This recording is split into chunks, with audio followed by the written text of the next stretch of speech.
సంక్రాంతికి వెళ్ళేదానికి కష్టమవుతోంది. ఈ సంక్రాంతి సీజన్లో కానీ ఇంకా 2 ట్రైన్స్ కానీ 3 ట్రైన్స్ కానీ ఎక్స్ట్రా కానీ వేస్తే నిరుపేదలు ఇంకా సంతోషిస్తారు. వాళ్ళ బిడ్డ పాపలు పెద్దోళ్ళందరూ కలిసి సంతోషంగా సంక్రాంతి జరుపుకుంటారు. ఎందుకంటే పిల్లలకు కూడా సెలవులు ఇచ్చేసారు. ఫుల్ అయిపోయినాయి ట్రైన్స్ మొత్తం. చదువుకునే పిల్లలు కూడా వెళ్ళాలి కదా, అందుకని ఎక్స్ట్రా ట్రైన్స్ ఎక్కువ వేయాలి ఈ స్పెషల్ సంక్రాంతి తరపున. ట్రైన్లు ఎటుపోవాలమ్మా, పేదోళ్ళంతా ఎటుపోవాలి, ఫుల్ రెస్ట్ పోతున్నాయి ట్రైన్లు. ఆ, అసలు లేదు. డోర్ మీద ఎలాడుతున్నారు అంతే. ఆరోగ్యం సరిగా లేని వాళ్ళు ఎట్లా వెళ్ళాలి? ఆరోగ్యం సరిగా లేని వాళ్ళు ఎట్లా వెళ్ళాలి? ముసుకోళ్ళు ముతకాలు. మా అన్న హార్ట్ ఫ్రేట్, నాకు వెన్నుపోసి దెబ్బ. అట్లా కొంతమంది ఉంటారు కదా నిరుపేదలకి, వాళ్ళకి సీట్లు లేకపోయినా కొంచెమైనా కింద కూర్చునే దానికన్నా ఉండేదానికి అవకాశం కల్పిస్తే చాలమ్మా. సంక్రాంతికి స్పెషల్ ట్రైన్స్ వేస్తా అన్నారు కదా, వేసిరా?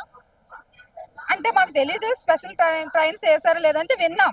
ఏదో 12 స్పెషల్ ట్రైన్లు అయితే గ్రామీణ ప్రాంతాలకు వేయడం అనేది జరిగింది అని చెప్పారు. కాకపోతే మేము ఎప్పుడు వెళ్ళే గౌతమికి అయితే టికెట్ తీసుకున్నాం. జనరల్లో రిజర్వేషన్స్ అయితే చూసాం మేము 2 రోజుల నుంచి, అన్ని ఫిల్అప్ అయిపోయి లేవు. అందుకని ఎలా అయినా సరే వెళ్ళాలనేసి ఇంక జనరల్గా టికెట్ తీసుకున్నాం. ప్లేస్ లేకపోతే మా ట్రైన్ ప్లేస్ లేకపోతే ఎలా అయినా అందరూ మా గ్రామీణ ప్రాంతం నుంచి వచ్చే సోదరులే కాబట్టి కొంచెంగా అడ్జస్ట్ అయ్యి అలా సర్దుకుని పోతాం. రైలు టికెట్లు దొరుకుతలేవు, ఇబ్బంది అవుతుందని చాలా మంది చెప్తున్నారు.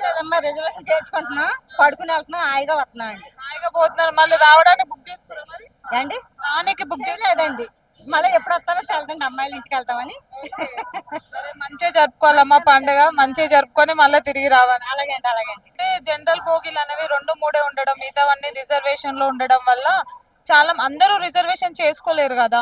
జనరల్ బోగీలో ఎక్కడానికి ప్లేస్ లేదు. అలాగే రిజర్వేషన్ లో వెళ్తేనేమో మాది రిజర్వేషన్ కాబట్టి వెళ్ళొద్దు అని కూడా ఒక పర్మిషన్స్ లేకుండా ఉండడం, దానివల్ల చాలా మంది ఇబ్బంది పడుతున్నారు.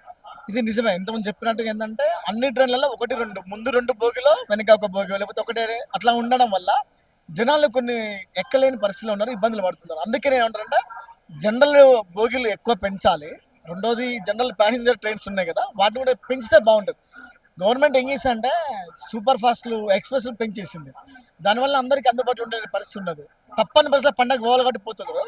జనరల్ బోగులు అయితే నార్మల్ పబ్లిక్ అంటే నార్మల్ మామూలు ప్రజలకు కూడా ఉపయోగపడాలంటే కొంచెం ప్యాసింజర్ ట్రైన్స్ పెంచి ఉపయోగపడితే బాగుంటుంది నా ఉద్దేశం. ట్రైన్స్ అయితే మాక్సిమం ఏం లేవు. బస్కి వెళ్దాం చూస్తే 4,000-5,000 టికెట్ ప్రైజ్లు ఉన్నాయి, అది కూడా బుక్ అవ్వట్లే. ట్రైన్ కూడా జనరల్ తట్కాలు కూడా అవ్వలే, జనరల్కి వెళ్ళిపోతున్నాం.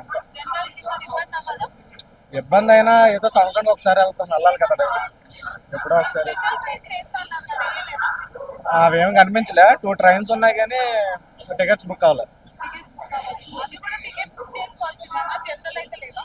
జనరల్ ఖాళీ లేదు, పెట్టిన బుక్ అయిపోయి. ఎక్కడికి వెళ్తున్నారు? విశాఖపట్నం. రిజర్వేషన్ చేసుకున్నారా?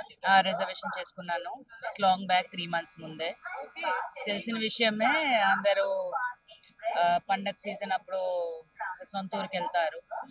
కొంతమంది పార్వతీపురం, కొంతమంది శ్రీకాకుళం, అవన్నీ. పండగ అంతా పల్లెటూరులోనే ఉంటుంది.